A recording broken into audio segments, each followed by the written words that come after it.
Hola, ¿cómo les va? Soy Guillermo Jeremía. Les doy la bienvenida a una nueva entrevista de Telediario Televisión. Hoy tenemos la oportunidad de sumar a esta serie de reportajes a una eminencia en temas sociales. En el último tiempo su palabra está tomada como referencia en el análisis de el tránsito de múltiples inconvenientes que tenemos en la sociedad argentina. Doctor en Ciencias Sociales, investigador del CONICET, docente de la UBA, estará en la Universidad de Río Cuarto para hablar sobre su especialidad, las prácticas sociales genocidas. Voy a saludar al doctor Daniel Feierstein. Un gusto, Daniel. ¿Qué tal? ¿Cómo le va? Gracias por esta entrevista. ¿Qué tal? Un gusto, ¿cómo estás? Bueno, se ha especializado en algo que uno piensa va a tener poco materia de análisis actual, va a tener que irse mucho al pasado. Sin embargo, lamentablemente el presente le está dando mucho material de estudio, doctor. Y la verdad que sí, lamentablemente tenemos que decir que, que es parte de lo que yo venía desarrollando, que el genocidio es una práctica especialmente eficaz y por lo tanto de ninguna manera una práctica que queda reducida al pasado, digamos, ¿no? Por supuesto que podemos estudiar casos históricos de distintos momentos, pero podemos ver que es una práctica que continuó persistiendo a lo largo del tiempo, yo diría, por un lado, a nivel de lógicas de exterminio desde el propio origen de la humanidad y en su forma moderna, que es el genocidio, cuanto menos desde hace 3 o 4 siglos. Además de seguir la práctica ejercitándose, también da la impresión que el uso continuo de la calificación de genocidio la está vaciando de cierto contenido semántico a la palabra. Bueno, es uno de los riesgos, porque el tema es entender que el genocidio es una tecnología de poder específica, y que por lo tanto es un uso determinado tanto de la muerte como del terror. Esto lo podemos encontrar en muchos casos históricos, pero no quiere decir que cualquier fenómeno que nos parezca grave o que produzca una muerte puede ser calificado como genocidio. Entonces aquí radica como uno de las grandes paradojas de los estudios sobre genocidio, que por un lado poder entender que es una práctica reiterada, que la podemos encontrar en distintos momentos de nuestra historia y en distintas localizaciones, pero que a su vez es una práctica específica y que da cuenta de un uso sistemático de ese terror de la muerte para producir transformaciones sociales, que por ejemplo en el caso argentino la hemos tenido básicamente en 2 momentos históricos, cuando se conforma el Estado y en la dictadura de los años 70, ¿sí? Lo que no implica que no hayamos tenido otros momentos de uso del terror, otros momentos duros, otras dictaduras, otros procesos, pero que no se inscriben en esa tecnología de poder. Que haya habido 2 tiempos en la historia argentina que se pueden considerar genocida, habla de un país que en este sentido, comparado con otros, no ha tenido que padecer genocidios recurrentes. No, yo diría que es un país que ha sufrido en general lo que han sufrido otros países. Digo, por un lado, la mayoría de los estados modernos se han constituido sobre la base del genocidio. No todos, pero sí la gran mayoría. Entonces ese genocidio constituyente podríamos decir que es una variable, una constante de alguna manera de muchas conformaciones modernas. Lo grave, podríamos decir, es lo que hemos vivido en los años 70, que implicó un proceso que se suma a ese uso del terror en la constitución del Estado en la búsqueda de reorganizar ese Estado.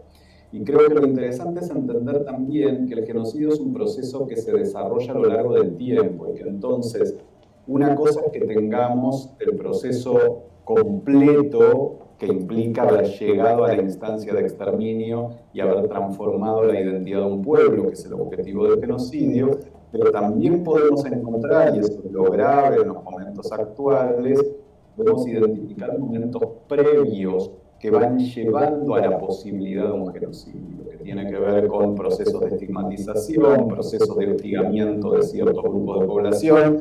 Y bueno, eso lo hemos visto en muchos momentos de la historia argentina y quizás lo grave es que lo estamos volviendo a ver en estos tiempos. Eso no implica ni que haya un genocidio, ni que vaya a haber un genocidio, pero sí que esos primeros momentos empiezan a aparecer y que hay que encender las luces de alarma. Ya revisitamos este lugar porque por supuesto nos liga la coyuntura, pero el concepto de genocidio está ligado con la cantidad de muertes que promueva o acepte una sociedad.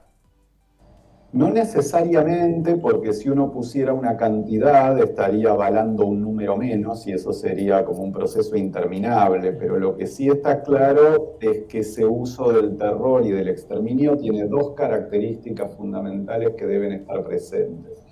El primero es que requiere algún nivel de magnitud, aun cuando no podamos establecer esa magnitud. Es imposible hablar de un genocidio con 1 o 5 o 10 muertes producidas en ese proceso, pero por otro lado, como te decía, tampoco es que podemos poner un número, simplemente que se trata de un proceso de cierta magnitud.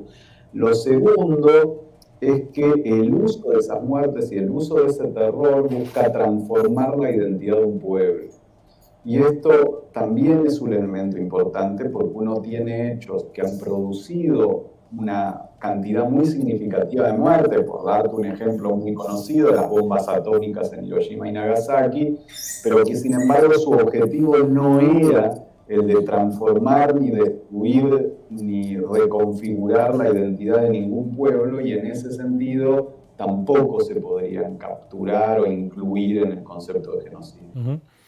¿Y en qué se alimenta? ¿Cuál es el sustrato que va construyendo el genocidio? Porque usted lo mencionó, hay señales que va dando la sociedad que si no se las frena a tiempo.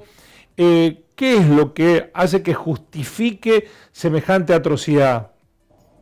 Y lo tremendo es en comprender que el terror es particularmente efectivo. Entonces, lo que busca el genocidio es transformar nuestra identidad como condición de posibilidad de transformar nuestras acciones.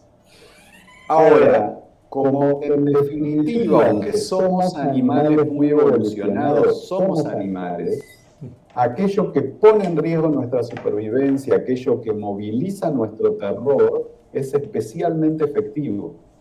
Y esto es lo que los genocidas han aprendido a lo largo del tiempo, y por eso hay que sacarlo, el análisis del genocidio, del lugar de la indignación o del lugar del horror, más allá de que nos indigne, más allá de que nos parezca terrible, porque hay que entender que se repite en el tiempo porque es efectivo.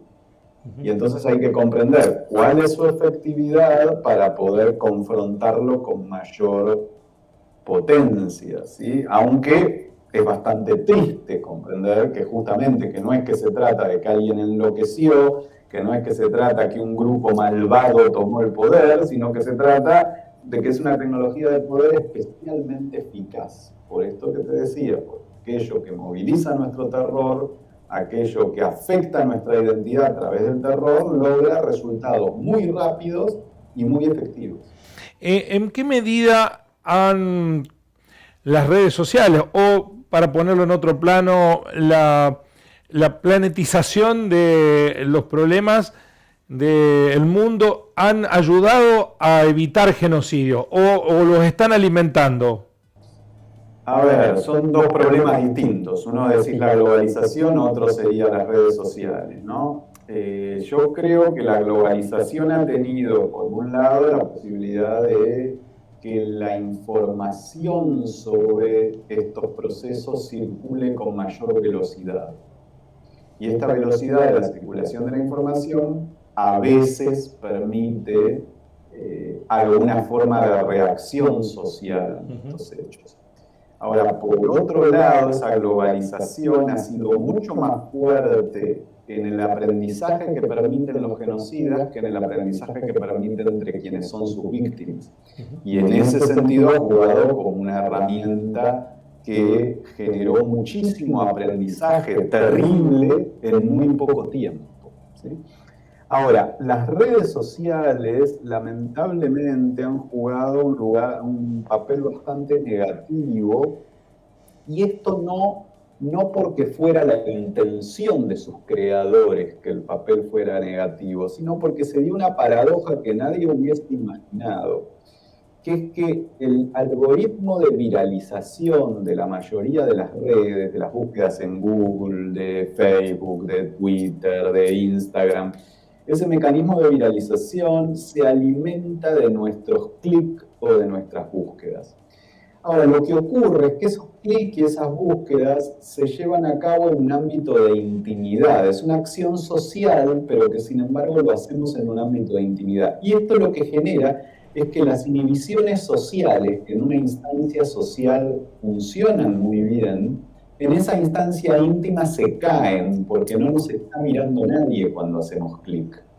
Entonces, lo que generó como paradoja ese efecto es que las redes sociales hayan producido que emerja lo peor de nosotros, lo peor de cada uno de nosotros, al haber caído en la inhibición social o al caer muy frecuentemente en la inhibición social. Entonces, esto ha sido un fenómeno que se ha articulado mucho con los procesos genocidas contemporáneos en los últimos 10 o 15 años y que tenemos que mirar con muchísimo cuidado. Sí, sí.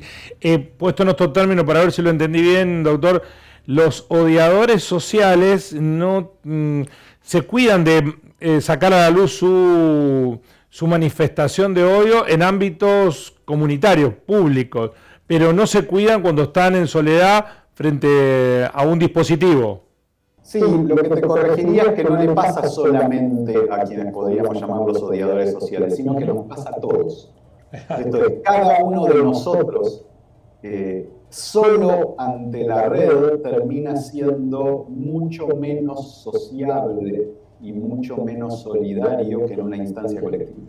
Pero eso no podría interpretarse desde lo positivo, Daniel, en el sentido que, bueno, ahí está para que toda esa actitud negativa sea canalizada y para que no se traduzca en acción violenta, o lo que hace esa actitud en las redes sociales es alimentar la acción violenta directa. Bueno, lo que podemos ver en lo que hemos vivido las últimas semanas en Argentina, como un ejemplo, entre otros que podemos ver en Estados Unidos, o en Europa, o en Chile, o en Colombia, o en México, es que están conectados esos ámbitos y que entonces esa liberación de la inhibición en la red termina conduciendo a una liberación de la inhibición en la realidad. Entonces, si funcionara como decís, podría ser un ámbito de sublimación y podría ser positivo decir, bueno, se sublima ahí y no se actúa, pero lamentablemente no es así como ocurre. Sí, sí. Cuando vamos dejando que esas inhibiciones caigan, bueno, caen primero en el ámbito virtual y después hay alguien que se anima a llevarlo al ámbito real. Entonces, primero circula, hay que matarlos, hay que asesinarlos, hay que quemarlos, hay que lincharlos, y parece que es solamente una terminología de redes, hasta que de pronto alguien se termina haciendo cargo de esa terminología y lo empieza a llevar a la acción. Y bueno, empezamos a ver lo que se está descubriendo de la cantidad de grupos desde hace 5 meses o 6 meses que estaban instigando este tipo de acciones, termina en un intento de magnicidio que no se termina realizando y desatando una guerra civil casi de milagro con esa bala que no termina saliendo, ¿no? Pero bueno, ahí vemos la conexión, como lo podemos ver en el intento de tomar el Capitolio en Estados Unidos en enero de este año. ¿Cuán preocupante es lo que está sucediendo en la Argentina? Sobre todo pensado que no ha habido, no digo unánime, pero por lo menos en sectores en los cuales se referencia a mucha gente, una clara postura de rechazo a esto. No, es que por eso digo que es un fenómeno complejo, porque necesitamos, por un lado, comprender la gravedad de esto, pero por otro lado, poder verlo en cada uno de nosotros, ¿no? Por eso me parece que es un fenómeno que tiene varias caras. Por un lado, una cara más general, que es esta que te planteaba en relación al efecto de la aparición de las redes sociales, y por otro lado, caras específicas en el surgimiento de una nueva derecha neofascista, que creo que es necesario que el conjunto del arco político logre excluir y repudiar. Lo que pasa es que lo que veo y me produce enorme preocupación en la Argentina es que la principal alianza de oposición en este país está como presionada desde abajo por algunos de sus sectores más radicalizados, y entonces, aunque sea una minoría de ese sector político el que coquetea con el neofascismo, porque realmente yo creo que es una minoría, sin embargo es una minoría que tiene mucho poder porque como que permanentemente va presionando al conjunto de esa organización política hacia posturas cada vez más cercanas al neofascismo. Entonces ahí se da un equilibrio muy complicado que creo que es un gran desafío para la enorme mayoría de sectores democráticos que integran la coalición esta Juntos. Creo que es un gran desafío poder enfrentar, ¿no? Poder realmente enfrentar a estos sectores minoritarios y poder excluirlos y marginalizarlos de la discusión política, ¿no? Porque me parece que si no va a complicar mucho más el panorama político si estas posturas empiezan a conquistar grandes partidos, ¿no? A lo largo de la historia argentina, estas posturas siempre fueron absolutamente marginales. Lo preocupante de estas situaciones es que empiezan a salir de esa marginalidad, empiezan a lograr cierto apoyo en sectores mucho más reconocidos políticamente. Y esto es un riesgo, ¿no? Es un riesgo importante que, bueno, que es muy incipiente, que recién está empezando, pero al que le tenemos que prestar enorme atención y por eso es muy preocupante que el repudio al intento de magnicidio no haya sido todo lo claro y masivo que tendría que haber sido, más allá de que fue importante, yo diría la mayor parte de los líderes de la oposición expresaron un claro repudio, pero que no lo haya hecho la presidenta del PRO, bueno, es un dato significativo, no es una figura menor, ¿no? Yo diría que de las importantes es la única que no lo llevó a cabo, pero es una figura que tiene su peso y que entonces está mostrando que no se trata solamente de algunas figuras muy marginales como fue históricamente en la historia argentina. Daniel, y en este contexto, ¿qué rol ocupan los medios de comunicación que debieran ser los que desactiven estas situaciones? ¿Las están promoviendo? Yo creo que los medios tienen un rol crucial. Creo que, de hecho, por una cuestión, diría, no tanto ni necesariamente de convicción, sino también vinculada con el rating, con lo mismo que te decía de la viralización, creo que hay muchos medios de comunicación que han terminado jugando en este juego de la radicalización, la estigmatización y la profusión de toda una estructura de utilización política del odio. También tengo la percepción de que algunos de esos medios fueron golpeados por el intento de magnicidio y entonces estamos viendo un reacomodamiento que creo que es interesante empezar a distinguir quiénes quieren, ¿no? En ese reacomodamiento. Yo he visto algunas figuras que han jugado un rol muy dañino, te diría, en la última década, o en los últimos 15 o 20 años desde los medios, llevar a cabo una reflexión crítica, parar la pelota, tratar de transformar un poco el discurso, la mirada, como que se abría, una comprensión de que se habría atravesado un límite. Y en otros casos no, digamos, ¿no? En el caso de otros periodistas no. Y creo que esto no es tanto el medio, sino te diría los periodistas también, ¿no? O sea, dentro de un propio medio uno puede encontrar los dos casos, ¿no? Aquel que realmente percibe que se ha atravesado un límite y que necesita realmente parar la pelota y transformar el vocabulario, el modo de referirse, la lógica de análisis, y otros que no, que les rinde mucho esta especie de rating que va generando la efervescencia y la falta de límite, y que, bueno, se han enamorado de esa propia lógica, ¿no? Entonces, bueno, me parece que es un momento que es un parteaguas y que va a dejar más elementos claros, ¿no? En las próximas semanas, bueno, un poco de quién está dispuesto a qué, ¿no? En su charla, Daniel refiere a la disputa de la memoria y habla de los dos demonios recargados. ¿Qué refiere desde tan provocador título? Bueno, la idea es justamente poner en diálogo lo que fue el surgimiento de la teoría de los dos demonios en nuestro país, hacia los principios de los años 80, y en qué contexto surgió y con qué lógicas y con qué discusiones, y ponerlo en diálogo con lo que llamo la versión recargada de los dos demonios, que utiliza algunas figuras parecidas, sobre todo esta idea de la equivalencia entre una violencia de izquierda, una violencia de derecha, entre una violencia insurgente y una violencia estatal, pero que sin embargo lo hace con unos objetivos, un estilo y una estrategia totalmente distinta a la versión original de los dos demonios. Y por eso lo llamo versión recargada, porque aquí lo que hay es un intento de utilizar la violencia, el análisis de la violencia de los años 70 para legitimar el ejercicio de la violencia hoy.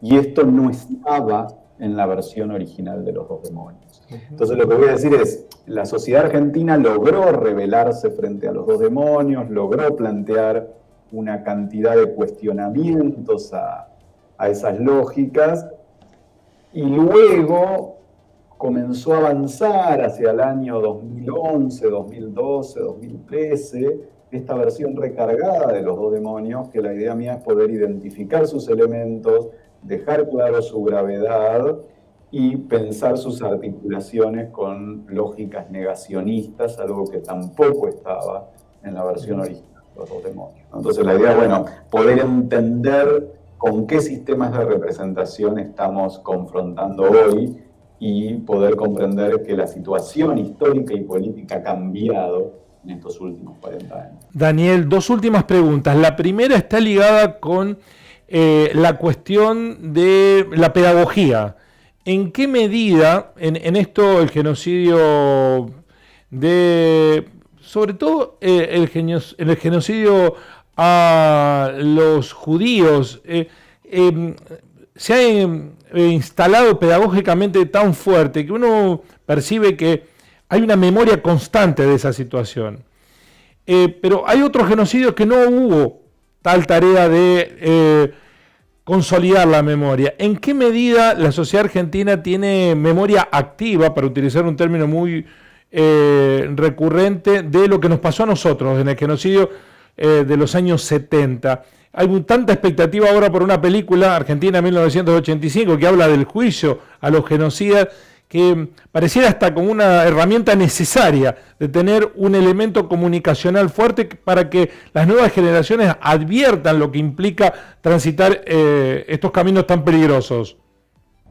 A ver, es muy interesante esta pregunta, casi es muy compleja, porque es cierto que se instaló la memoria del aniquilamiento de los judíos bajo el nazismo como una especie de paradigma. Ahora, yo no sé si fue tan exitoso, en el sentido de decir, es cierto que todos lo tienen presente y es cierto que una enorme mayoría de la población en el mundo lo condena, pero al mismo tiempo ese tipo de memoria logró borrar las características de la identidad judía. Y entonces los judíos a los que se recuerda tienen muy poco que ver con los judíos a los que el nazismo aniquiló. Entonces, creo que ese proceso de memoria tuvo sus puntos altos, pero también sus problemas. En el caso argentino, creo que se logró también una presencia, por lo menos durante 40 años, muy significativa de ese proceso genocida, creo que comparable a la experiencia del nazismo, a diferencia de otros países de la región, ¿sí? Chile, Uruguay, Brasil, que han vivido situaciones muy distintas. Y incluso podría decir que con formas de recuperación de la identidad de las víctimas que fueron más interesantes que lo ocurrido en el caso de las víctimas judías del nazismo. Ahora, lo que estamos viviendo en la última década, y que también se vivió en relación al nazismo, es que distintos procesos políticos y también distintos cambios generacionales han permitido la emergencia de discursos negacionistas que comienzan a ganar apoyo, y lo que es muy grave es que comienzan a ganar apoyo en sectores jóvenes. Entonces, el corazón de tu pregunta, que era por la cuestión didáctica o pedagógica, creo que es crucial en la Argentina contemporánea, pero no tanto en la cuestión de decir que se vea mucho, porque esto podría incluso colaborar con el negacionismo, sino preguntarse dónde está el desafío conceptual del negacionismo, y entonces que la propuesta didáctico-pedagógica sea justamente ir a discutir ese corazón, digamos. No tiene que ver solamente con hablar del tema, sino que es una pregunta muy interesante cómo hablar del tema y cómo permitir un debate fructífero en el sentido de ir destrozando los argumentos negacionistas que están calando tanto, sobre todo en sectores jóvenes de nuestro país. Bueno, es el desafío de los adultos del presente, ¿no? ¿Qué lo eligió para despedirlo, Daniel, agradeciéndole sus valiosas reflexiones? ¿Qué fue lo que lo motivó de lo personal a abocarse a tratar esta materia como investigador? Uy, te diría que es la historia de mi vida, porque yo vengo trabajando estos temas desde hace 30 años, ¿sí? Incluso un poco más.